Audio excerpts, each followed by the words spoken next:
पिछली क्लास में आपने पढ़ा था कि बास्तील जेल का पतन हुआ, जिसके कारण फ्रांस में जन विद्रोह शुरू हो गया और राजा ने आम जनता के विद्रोह को देखते हुए 30 स्टेट्स को, यानी कि जो स्टेट जनरल था, उसे नेशनल असेंबली की मान्यता प्रदान कर दी। तो इसके बाद अब पढ़ना है कि नेशनल असेंबली जब बन गई तो उसने कौन कौन से प्रस्ताव प्रस्तुत किए। तो नेशनल असेंबली रिजोल्यूशन, यानी नेशनल असेंबली द्वारा कौन कौन से प्रस्ताव प्रस्तुत किए गए।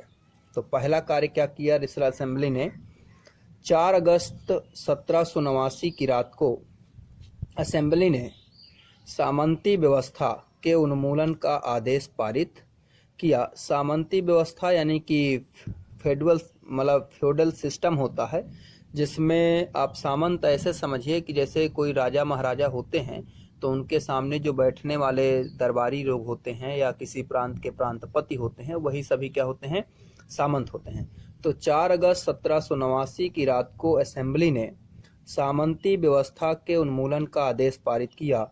On the night of 4 August 1789 the assembly passed an order to abolish the federal system. ठीक है, यानी सामंती व्यवस्था को समाप्त कर दिया गया।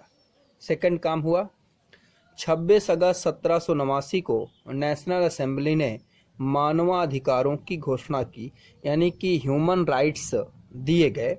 यानी on 26 August 1789 the national assembly declared human rights, यानी फ्रांस के लोगों के लिए, पीपल्स के लिए कुछ ह्यूमन राइट्स डिक्लेयर किए गए।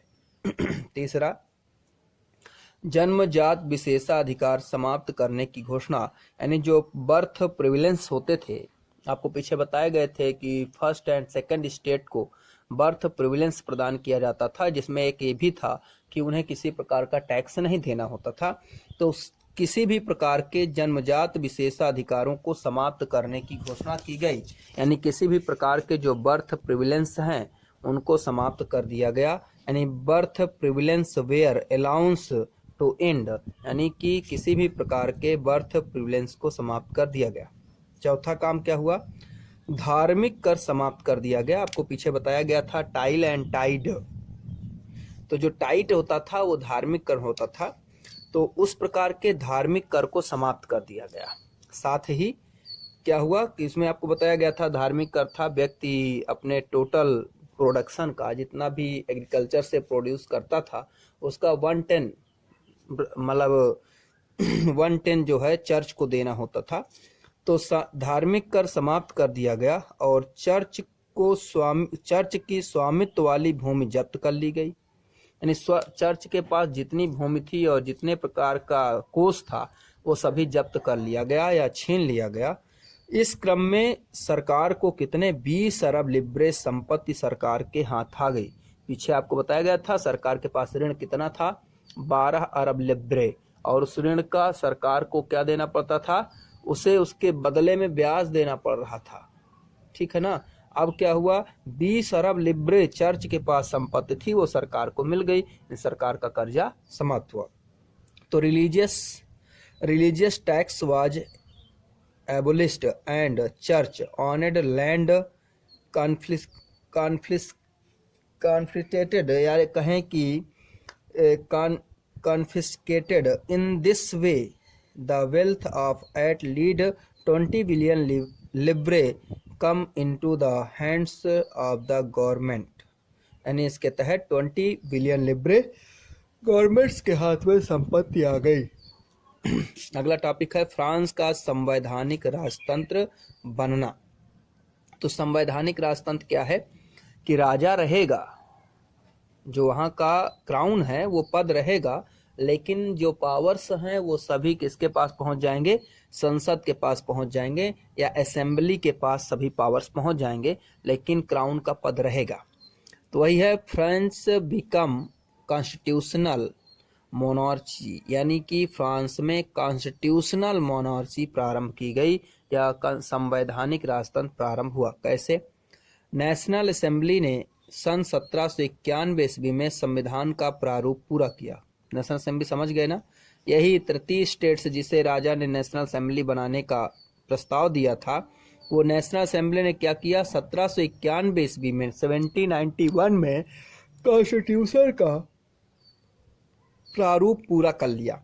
यानी the national assembly completed the draft on the constitution in 1791। इसका प्रमुख उद्देश्य था सम्राट की शक्तियों को सीमित करना, ठीक है ना। यानी जो ये कॉन्स्टिट्यूशन बनाया गया, इसका उद्देश्य क्या था, सम्राट की शक्तियों को सीमित करना यानी कम करना। It main object was to limit the power of the monarchs, यानी राजतंत्र की या मोनार्स यानी राजा की शक्तियों को कम करना। एक व्यक्ति के हाथ में केंद्रीकृत होने के बजाय, यानी जो शक्तियां थी वो एक व्यक्ति के हाथ में होती हैं तो उसे केंद्रीकृत कहते हैं। एक व्यक्ति के हाथ में केंद्रित होने के बजाय अब इन शक्तियों को विभिन्न संस्थाओं, विधायिका, कार्यपालिका और न्यायपालिका में विभाजित एवं हस्तांतरित कर दिया गया। पीछे आपको बताया गया था, मॉन्टेस्क्यू ने स्पिरिट ऑफ द लॉ नामक अपनी रचना में उन्होंने इन तीनों संस्थाओं की बात की थी। यानी उन्होंने जो पावर्स है उसके डिवीजन की बात की थी, विधायिका, कार्यपालिका, न्यायपालिका, यानी कि लेजिस्लेचर, एग्जीक्यूटिव एंड जुडिशरी की बात की थी। तो वही है, this power instead of being coincidental in the hand of the one person were how separate and assigned to different institutions, the legislature, the executive and the judiciary। इस प्रकार क्या हुआ, फ्रांस में संवैधानिक राजतंत्र आ गया। This made France constitution monarchy, यानी कि जो कॉन्स्टिट्यूशन मोनार्ची है वो कैसे आया, नेशनल असेंबली ने एक कानून बनाया। उस नेशनल असेंबली के तहत केंद्रीय शासन को समाप्त करके विधायिका, कार्यपालिका, न्यायपालिका की व्यवस्था की गई। इसी से क्या आया, कॉन्स्टिट्यूशन मोनार्ची या संवैधानिक राजतंत्र आया। अब आगे देखें, जो भी आपको पीछे बताया गया कि ये जो संवैधानिक राजतंत्र है, ये संविधान आया, इस संविधान के तहत क्या व्यवस्था थी। तो इस संविधान के तहत जो व्यवस्था है वो क्या है, जुडिशरी, एग्जीक्यूटिव एंड लेजिस्लेचर, यही बताया गया था। तो कैसे बनेगा, जुडिशरी कैसे बनेगी, कार्यपालिका, लेजिस्लेचर कैसे बनेगा और एग्जीक्यूटिव कैसे बनेगा।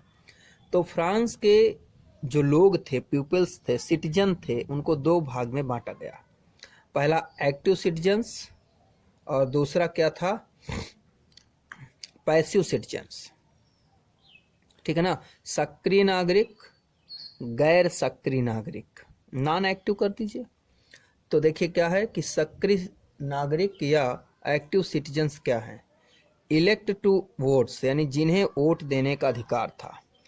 About 4 millions of the population of 28 millions, यानी 28 मिलियन में 4 मिलियन लोग थे जिन्हें यह अधिकार यानी सक्रिय नागरिकता प्राप्त थी। कौन आता था इसमें, 25 ईयर से अधिक उम्र वाले ऐसे पुरुष जो कम से कम 3 दिन की मजदूरी के बराबर टैक्स चुकाते थे, यानी only man over 25 year of age who paid tax equal to at least 3 days wages, यानी ऐसे पुरुष जो 25 वर्ष की आयु से अधिक हैं और मिनिमम 3 days के बराबर, 3 days के बराबर या के इक्वल अपनी वेज को, यानी वेजेस का 3 days के बराबर वेजेस जो है क्या करते थे, टैक्स के रूप में पेड करते थे, उन्हें सक्रिय नागरिक में शामिल किया गया। इसके अलावा शेष पुरुष, यानी शेष पुरुष का मतलब या तो 25 के नीचे हैं या ऐसे हैं जो टैक्स पेड नहीं कर रहे हैं। महिलाएं, इनको क्या किया गया, निष्क्रिय नागरिक के रूप में वर्गीकृत किया गया। यानी सीधी सी बात है, महिलाओं को वोटिंग का पावर्स या वोटिंग का अधिकार नहीं था। The remaining men and all women were classed and passive citizens, यानी कि इन्हें पैसिव सिटीजन्स या गैर सक्रिय नागरिक कहा जाता था। सक्रिय नागरिक, गैर सक्रिय नागरिक आपको याद रखना है। सक्रिय नागरिक हैं जिन्हें वोट देने का अधिकार था, इलेक्ट टू वोट, कौन थे? जो 25 ईयर से अधिक के ऐसे मेंस यानी ऐसे पुरुष जो 3 दिन की मजदूरी के बराबर टैक्स चुकाते थे, वही सक्रिय नागरिक थे। सक्रिय नागरिक क्या करते थे? जज की नियुक्ति यानी जजेस, जुडिशरी की नियुक्ति सक्रिय नागरिक करते थे। इधर से सक्रिय नागरिक के द्वारा इलेक्ट किया जाता था, वोट किया जाता था। बताया गया 4 मिलियंस ऑफ पॉपुलेशन टू 28, यानी वहाँ जो 2.8 करोड़ लोग थे उनमें से 4 करोड़ लोगों को मत देने का अधिकार प्राप्त था, यानी 8 करोड़ में से 4 करोड़ लोग थे जो वोट दे सकते थे या जिन्हें वोट देने का अधिकार प्राप्त था। इसमें इलेक्ट्रॉल 1500 मेंस यानी इनमें से 50,000 लोगों का चुनाव किया जाता था। अब ये 50,000 मेंबर यानी मेंस जो है क्या करते थे? नेशनल असेंबली का चुनाव करते थे, और नेशनल असेंबली में कितने? 745 यानी 745 मेंबर्स चुनते थे। आपसे कभी पूछा जाए कि फ्रांस के नेशनल असेंबली में कुल कितने मेंबर्स होते थे, सीधे से बताना है 745 यानी 745 मेंबर्स। इस मेंबर्स को ही क्या कहा जाता था? जो मेंबर्स की इस व्यवस्था है इसी को हम लेजिस्लेचर कहते हैं या विधायिका कहते हैं। अब इसके बाद क्या होता था? इस नेशनल असेंबली के द्वारा क्राउन को, किंग को कंट्रोल किया जाता था, और किंग के साथ साथ इस नेशनल असेंबली से कुछ मिनिस्टर बनाए जाते थे। यानी जो किंग और मंत्री यानी मिनिस्टर, राजा और मंत्री या किंग और मिनिस्टर होते थे, इनको मिलाकर एग्जीक्यूटिव यानी कार्यपालिका बनता था। कार्यपालिका का काम है कानून बनाने का प्रस्ताव लाना, मतलब प्रस्ताव को पास करना। लेजिस्लेचर का काम है उस कानून को वोटिंग के द्वारा वोट करके उसे सहमत देना। ये मंत्री और किंग्स क्या करेंगे? कानून लाएंगे, इनको क्या करना है? उस कानून पर वोटिंग करना है। तो इस प्रकार से ये सिस्टम था संवैधानिक राजतंत्र का, ठीक है ना। अब जैसे ही ये संविधान आया तो इस संविधान के बाद क्या किया गया कि जो नेशनल असेंबली थी उसको समाप्त किया गया और एक व्यवस्थापिका को अस्तित्व में लाया गया। अब उसके अनुसार देखना है फ्रांस में गणतंत्र की स्थापना, ठीक है ना, यानी फ्रांस को एक रिपब्लिकन कंट्री के रूप में स्थापित करना। तो रिपब्लिक लाना कैसे आएगा? राष्ट्रीय सभा के भंग होने के पश्चात 1791 ईस्वी में 745 सदस्यीय व्यवस्थापिका सभा अस्तित्व में आई। यह है असेंबली, व्यवस्थापिका यही है, विधायिका अस्तित्व में आ गई। इस व्यवस्थापिका सभा के अध्यक्ष के दाहिनी ओर, यानी व्यवस्थापिका का इस असेंबली का एक अध्यक्ष होता है, उसके दाहिनी ओर जो बैठते थे वो दक्षिणपंथी कहलाते थे। नहीं, after the dissolution of the National Assembly in 1971, a 45 members administrative body come into executive. The wingers यानी दाहिने हाथ right wingers who sit on the right hand side of the speaker to this assembly are called to this assembly, यानी कि right wingers कहलाते थे, यानी दक्षिणपंथी कहलाते थे। यानी इसमें आपको इसके लिए शब्द प्रयोग करना चाहिए दक्षिणपंथी, यानी कि इसे आप कह सकते हैं राइट विंगर्स ही कहिए, ठीक है, राइट विंगर्स करिए। तो the right wingers who sit on the right hand side of the speaker, यानी राइट विंगर थे, स्पीकर के राइट साइड बैठते थे। दिस असेंबली आर कॉल्ड, यानी उन्हें क्या कहा जाता था? राइट विंगर्स, ठीक है। इसके अलावा ये लोग जो राइट विंग दक्षिणपंथी थे, ये लोग अनुदारवादी राजतंत्र के समर्थक थे। अनुदारवादी और राजतंत्र चाहते थे कि राजतंत्र स्थापित रहे, यानी गणतंत्र के विरोधी थे। और बाईं ओर जो बैठते थे स्पीकर के, यानी कि स्पीकर का मतलब व्यवस्थापिका के अध्यक्ष को स्पीकर बोलते हैं। तो इसके दाईं ओर बैठने वाले कौन थे? वो वामपंथी थे या परिवर्तनवादी थे या रेडिकल्स थे। तो यहाँ से देखिए, these peoples were conservative and सब, मतलब ठीक है ना। यहाँ से है, यहाँ who sit of the right hand ये राइट हैंड का है। Seat on the speaker assembly are called these people were conservative and supportive of monarchy. ये उनका है कि ये जो लोग थे ये राजतंत्र और इसके समर्थक थे। Who those who sit to the left are called leftist, यानी कि जो बाईं ओर थे, लेफ्ट की ओर थे, वो लेफ्टिस्ट यानी वामपंथी या रेडिकल्स यानी परिवर्तनवादी कहलाते थे। ये कौन होते थे? ये उग्र होते थे, क्रांतिकारी होते थे। यानी these people were fierce and revolutionaries, यानी कि जो फियर्स होते थे, रिवोल्यूशनर्स होते थे, यानी उग्र और क्रांतिकारी होते थे। रेडिकल्स भी दो वर्ग में बटे थे, यानी radicals where also divided into two classes, यानी दो भाग में बांटते थे। एक को जीरोदिस्त कहते थे, एक को जैकोबिन कहते थे। ठीक है ना। जो राष्ट्रीय सभा है ये 1791 ईस्वी में 545 सदस्यीय व्यवस्थापिका सभा अस्तित्व में आ गई। व्यवस्थापिका सभा के जो राइट हैंड में बैठते थे वो दक्षिणपंथी या कहें राइट विंगर्स कहलाए, और जो बाईं ओर बैठते थे वो क्या कहलाए? वो लेफ्ट साइडर्स या लेफ्ट साइडर्स कहलाए या बाईंपंथी कहलाए, या उन्हें रेडिकल्स कहा जाता था, क्योंकि ये परिवर्तनवादी थे और ये अनुदारवादी थे, यानी कि ये परिवर्तन नहीं चाहते थे। जो ये रेडिकल्स थे यह भी यह भी दो भाग में बटे थे, जीरोदिस्त और जैकोबिन।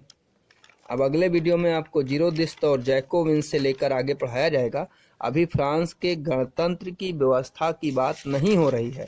फ्रांस के गणतंत्र की व्यवस्था की बात कब होगी? जब आपको जीरोदिस्त और जैकोबिन दोनों समझा दिया जाएगा, उसके बाद फ्रांस के गणतंत्र की बात की जाएगी।